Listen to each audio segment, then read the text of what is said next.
Joker, मैं तुझे जिंदा नहीं छोड़ूंगा। तुमने हमारे स्पाइडरमैन पर गोली चलाकर अच्छा नहीं किया है। दरअसल जब स्पाइडरमैन छोटू स्पाइडर के साथ पार्क में खेल रहा होता है, तभी शैतानी जोकर वहां पर बंदूक लेकर आ जाता है। जोकर स्पाइडरमैन को परेशान करने लगता है।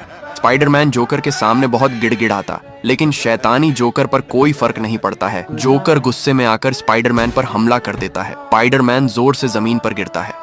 अपने पिता स्पाइडरमैन की ऐसी हालत देखकर छोटू स्पाइडर घबरा जाता है। छोटू स्पाइडरमैन को उठाने की बहुत कोशिश करता है, लेकिन स्पाइडरमैन कोई जवाब नहीं देता है। तभी वहां पर पुलिस आ जाती है और जोकर को जंजीरों से बांध देती है। अगर आपको को स्पाइडरमैन अच्छा लगता है तो एक लाइक सब्सक्राइब कर देना।